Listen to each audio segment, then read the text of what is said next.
Hello guys, இன்றைக்கி வந்து டே 15. ஆக்சுவலாக இன்றைக்கி வந்து ரொம்ப ஸ்பெஷலான ஒரு டே. இன்றைக்கி வந்து 2 விஷயம் பண்ணலாம். ஒன்று வந்து இது வரைக்கும் இந்த வீடியோ சீரிஸ் எப்படி போச்சுன்றது வந்து ஒரு ரிஃப்ளெக்ட் பண்ணலாம். இதுக்கப்புறம் இந்த வீடியோ சீரிஸ் எப்படி போகுது அப்படின்றத வந்து நம்ம டிஸ்கஸ் பண்ணலாம். ஸோ ஃபஸ்ட்டு விஷயம் வந்து 15 நாளாக வீடியோ போடாமல் திடீர்னு வந்து டே 15 வீடியோ போட்டுறதுல உனக்கு எப்படா இவ்வளோ எனர்ஜி வருது, இவ்வளோ சந்தோஷமாக வர அப்படின்னா, அன்ஃபார்ச்சுனேட்லி என்னால் அதை வந்து இப்போதைக்கு சொல்ல முடியல, சொல்ல தெரியல, சொல்லணுமா வேணாமான்னு கூட தெரியல. நான் இந்த வீடியோ ஸ்டார்டிங்கில் நான் என்ன சொல்லியிருந்தேன், இந்த வீடியோ சீரிஸ் ஸ்டார்ட் பண்ணும்போது என்ன இன்டென்ஷனோட ஸ்டார்ட் பண்ணேன்னா, எனக்கு ஒரு பொட்டென்ஷியல் இருக்குது, நான் அதை ரீச் பண்ணணும். அந்த ரீச் பண்ணுறதுக்கு நான் என்னென்ன பண்ணணுமோ நான் பண்ணுறேன். அதை முயற்சி பண்ணி நான் ஃபெயில் ஆகிறேன். அதை பார்த்து யாராச்சும் என் ஒரு வீடியோவை பார்த்து ஒரே ஒருத்தர் வந்து இம்பேக்ட் ஆனால் கூட எனக்கு அது போதும் அப்படின்னு நினச்சி தான் நான் வீடியோ ஸ்டார்ட் பண்ணேன். அப்படி தான் போயிட்டு இருந்துச்சு. ஸோ என்னோடய முயற்சியில் வந்து நான் நினச்ச விஷயங்களில் வெற்றியான்னு கேட்டால் கண்டிப்பாக கிடையாது. நான் தோத்துட்டேன்னு சொல்லிட்டு தான் வந்து பிளாக் அண்ட் ஒயிட்லேயே கடைசி வீடியோ போட்டிருக்கேன்.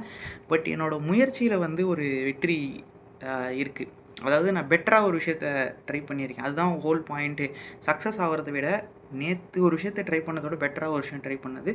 நான் பெட்டராக ட்ரை பண்ணி என் லைஃப்பையே சேஞ்ச் பண்ணுற அளவுக்கு ஒரு விஷயம் வந்து நடந்துச்சு. பட் நான் அதை தான் அகெயின் வந்து ரொம்ப சஸ்பென்ஸாக அதை நான் காட்ட விரும்பலை. But I will try to tell it. But இப்போதைக்கு கிடையாது. கீப் வாட்சிங். அது என்னென்னு தெரிஞ்சுக்கணுன்னா, இன்னொரு விஷயம் என்னென்னு பார்த்தீங்கன்னா, நான் இவ்வளோ நாள் வந்து இந்த 1% இம்பேக்ட் பண்ணால் போதும் நான் சொல்லியிருக்கேன். பட் அந்த 1% வந்து நான் இதுக்கு பார்த்ததே கிடையாது. நான் ஜஸ்ட்டு வந்து வியூஸை பார்த்து மட்டும்தான் வந்து ஆக்சுவலாக சந்தோஷப்பட்டிருக்கேன். ஒரு 2000 வியூலாம் போகும்போது அதுதான் ஹையஸ்ட்டுன்னு நினைக்கிறேன். ரொம்ப சந்தோஷப்பட்டிருக்கேன். பட் இன்றைக்கி ஆக்சுவலாக வந்து என் வீடியோ பார்த்து இம்பேக்ட் ஆகி அவங்க டே வந்து ஓரளவுக்கு பெட்டரான ஒரு பர்சனை வந்து நான் இன்றைக்கி மீட் பண்ணேன். அந்த வீடியோவுக்கு வந்து 80 வியூ தான்.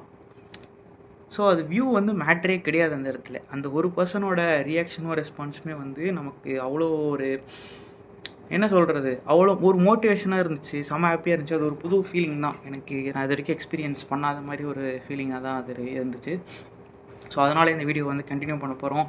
இந்த சேலஞ்சுக்கு வந்து 100 டேஸ்னால் 100 டேஸ் வந்து தொடர்ந்து போடுறத நம்ம ஃபெயில் ஆகிட்டோம். அதுக்குன்னு நம்ம சேலஞ்சை நிறுத்திடணும்னு அவசியம் கிடையாது. த பாயிண்ட் இஸ் லைக் நம்ம தோத்துட்டோன்னு தெரிஞ்சாலுமே we have to delay the failure. இந்த delay the failureன்றது வந்து ஒரு பெரிய விஷயம். நான் அந்த பெரிய கான்செப்ட் நான் உங்களுக்கு அப்புறமா சொல்கிறேன். So now I failed but I will not admit it. I am going to delay admitting that I failed as long as possible. So will continue this 100-day challenge. ரெகுலராக வீடியோ வரும் அப்படின்றத என்னால் சொல்ல முடியல. பட் நான் உங்களுக்கு எக்ஸைட்டிங்கான நிறைய விஷயம் இருக்குது சொல்கிறதுக்கு. அதெல்லாமே சொல்கிறேன். கீப் வாட்சிங். அவ்வளோதான் வீடியோக்கு. Do what you love what you do. Take care.